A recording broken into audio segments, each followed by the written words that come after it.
More than 35 years ago, when our church was small in the Philippines, I recall having a meeting with a young college student. He was a new believer. He was all in. He was on fire for Jesus. He wanted to change the world with the gospel. And so he set an appointment with me as his pastor. And as soon as we sat down, he said, "I feel called to full-time ministry, and I'm ready to quit school and go into ministry." I tried to calm him down, and I asked a few questions. First question, I said, "What do you feel called to do in ministry? What do you want to do?" And he thought a minute. He really didn't have an answer. And I said, "Well, what people do you feel called to minister to? Are there any types of people?" And he couldn't answer that one. And then I said, "Is there any place that you feel called to do this ministry? Any place you feel called to?" And he didn't have an answer for that. And I'm glad to report that my friend finished university and got a good job and actually ended up with a really successful, influential, wonderful career as a Christian adult. But when I think back on those questions over the years and studying Scripture about the call of God, I've come down to three areas that are really greatly impacted and shaped and defined by the call of God. And I think we can see those in a text we want to look at about the call of David. Psalm 78, verses 70 through 72. Here's what it says. "He chose David, his servant, and took him from the sheepfolds. From following the nursing ewes, he brought him to shepherd Jacob, his people, Israel, his inheritance. With upright heart, he shepherded them and guided them with his skillful hand." Now, we see this as the beginning, Asaph, at least the psalmist Asaph, who was a musician, a songwriter, a worship leader, a Levite, a psalmist during the reign of King David and King Solomon. And so this is Asaph, one of the 12 Psalms he wrote. I believe it's Psalm 50 and then Psalm maybe 73 through 83. So he wrote some of the Psalms. That was his job. His job as the chief musician under David and under Solomon was to take some of this history and some of the accounts of what happened and put them to music. And that's what we're reading here. So this is Asaph reflecting and defining and describing David's calling. And these first three words, he chose David. That's a calling. A calling is not something we volunteer for. A calling is something God chooses us for. It's not something that we interview for. And this is not something that we pursue or seek. David seemed perfectly content where he was, but Asaph captures, I think, the heart of the calling. It's initiated by God, and then there's a human response. There's a divine call that's followed, hopefully, by human consecration, by human obedience, by human pursuit. But God chose David. And it's important, those next two words. He chose David, his servant. The starting point of a great call is serving. And not that the serving ends when we realize the calling, but that serving, that service, and that servant's heart is really at the core of what a divine call is.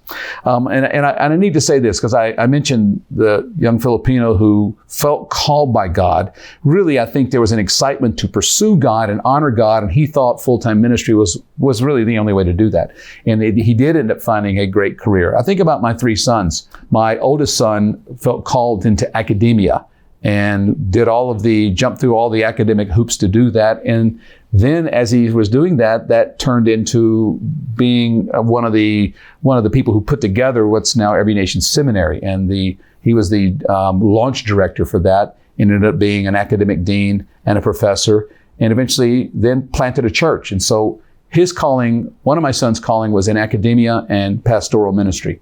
My other two sons, his brothers, also have a call, a divine call, a call from God into business, to be entrepreneurs. And all three of my sons pursue what they do as a call from God. And so I don't want you to misunderstand, like my friend, the university student 35 plus years ago, to think that a calling has to do with full-time ministry, but everything else is a career. I think whatever your career is, I hope you sense that as a calling from God, something God gifted you to do. I think about people in this office, in the Every Nation Global office. Justin, who is the director of Every Nation Music, there's a call of God on his life and a gifting that goes with the call to write, to have a musical talent that's not just discipline, but there's something deep inside of him. I could try my best to do some of the things he does. There's no way I could do it. Jim has a prophetic calling, a prophetic mantle, a prophetic anointing, a prophetic gift. There's a calling that goes with a gift. And I could study and try hard, but there's no way I could come close to doing what Jim does because of a call to the prophetic. I think about Gigi, who's our CFO. She has not just a career and not just training and courses she's taking, but there's something that God did inside of her to prepare her for the financial role that she has. So my point is this: there are all different kinds of calling. Now, when we look at David in this text, there's a pattern, and there are 3 principles we see. And I want to walk through those real quickly and then make a conclusion and a challenge for all of us. The first one, all callings are connected to a specific purpose. Specific purpose. And it's clear that the purpose of David's calling was leadership. And we find him leading on the battlefield. We find him leading in the tabernacle, in the temple, and the places of worship. We find him eventually leading in a place of palace, but David always ends up in a leadership role. And it was a calling of leadership that ended up, all of the leadership places we find David is preparation to be this great king that he was and to lead God's people. There's a purpose for the call. And that's what, when that young man told me he felt called to full-time ministry, I was trying to identify what's the purpose though. What is it?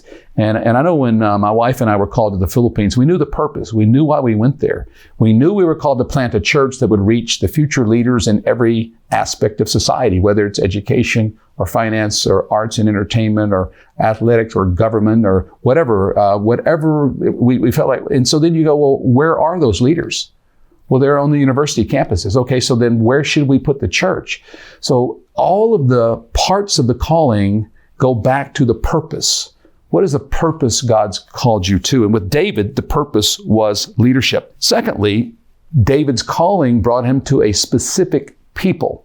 I know for me, there was a calling to the Filipinos, to the Filipino college community, and the future leaders who were studying on the universities in the Philippines. I think about Paul, who was clearly called to the Gentiles, which is really odd because he was a Pharisee of Pharisees. He was one of the most Jewish people of all Jewish peoples. His study, his experience, everything was so Jewish, and yet God pulled him out of what would seem to be the obvious to go reach out to people like him and put him into the very opposite, people that hated him and he didn't like them very much.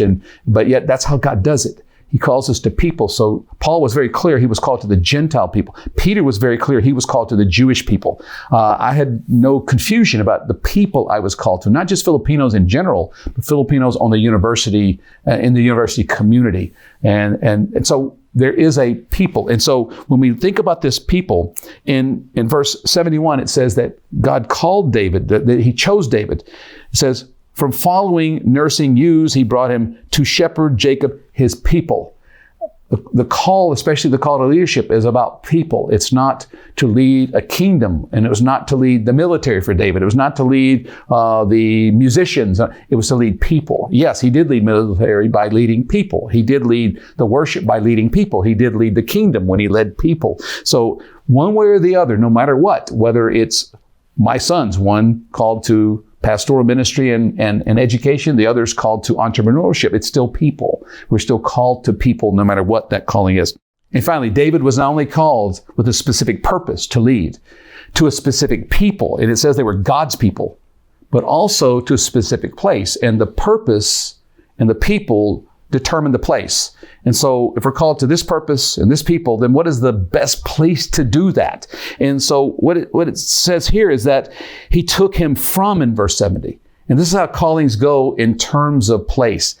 He took him from something, the sheepfolds, and then it says he brought him to shepherd his people. So sometimes a calling does change our location.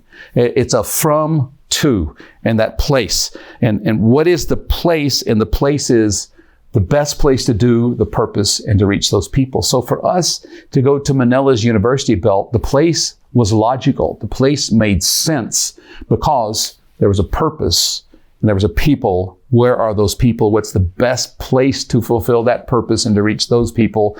The place is the easiest. Now, I was really happy in Starkville, Mississippi, reaching Mississippi State University students, very happy. And then God called Deborah and I to the Philippines.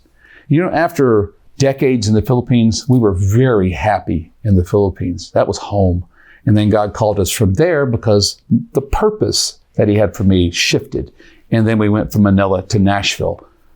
My calling dictated my place. David's calling dictated his place. I think David was happy out in the pastures. I think he was an outdoor kind of guy, but he went from the pastures with the sheep into the palace, or actually into the military and other places, but it changed. And so calling determines a specific purpose, a specific people, and a specific place. Now, let me close with this. We're talking about a divine call, and this text closes with this. And when Asaph is writing about David's calling, he mentions two things that are essential. It says, with an upright heart, he shepherded them, and he guided them with skillful hands.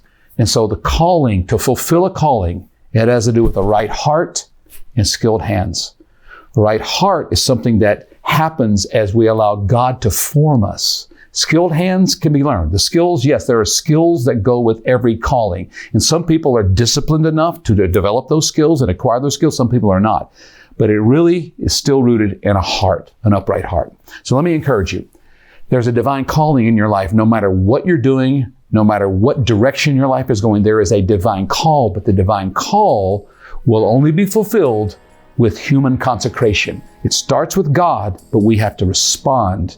We have to respond with consecration, with setting our lives apart for His purpose.